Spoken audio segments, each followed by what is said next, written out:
আমরা যেটা দেখতে গেছিলাম, কেন ঠিক একই ঘটনা পুনরাবৃত্তি দেখছে বলে বলছে।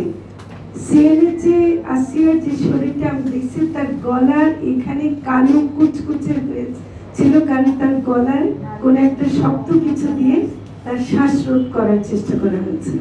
সে তাৎক্ষণিকভাবে মারা যায়নি, কিন্তু গাঢ়ভাবে দেবে গিয়েছিল।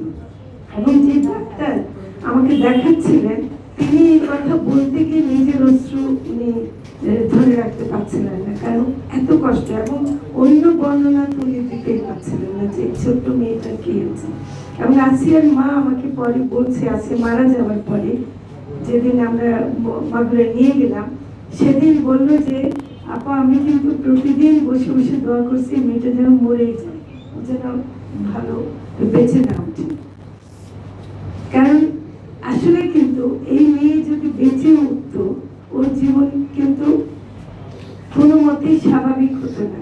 এখন আরেকটা মেয়ে দেখেন, গলায় কাটা অবস্থায়, ধর্ষণের পর গলায় কাটা অবস্থায় হেঁটে বেড়াচ্ছে। সাংবাদিকদেরকে এদিক থেকে আমি ধন্যবাদ জানাই যে আপনারা এই ধরনের তথ্যগুলোকে একটু জোরালোভাবে পরিবেশন করে। শুধু অনুরোধ করবো যে এখানে মেয়েটার বর্ণনা একটু যত বেশি দেওয়া হয়, কোনোভাবে যদি আপনারা ধর্ষকের বর্ণনাটা আরেকটু বেশি দিতে পারেন তাহলে ভালো হয়। ধর্ষককে চেনাতে হবে, ধর্ষকটা কে এবং ধর্ষক কেন করছে তার পরিস্থিতিটা বেশি করতে হবে। মেয়েটার কথাটা পারলে মেয়েটার নামটাও একটু কম বলাটা ভালো, কারণ এই মেয়ে যদি বেঁচে যায় তার জন্য জীবনটা আরো কষ্টকর হয়ে যায়। যে নাম না দেওয়ার এটা কিন্তু অনেক ব্যাপার ছিল, এবং এইটা কিন্তু আরো অনেক ভাবে হয়।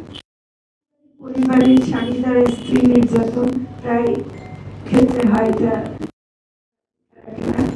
তারপর হলো যে কর্মক্ষেত্রে নানা রকম যৌন।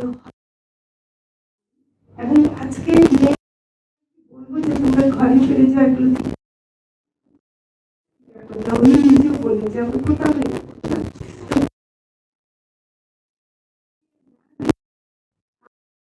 শক্তিশালী করাটা, এবং এর জন্য আমি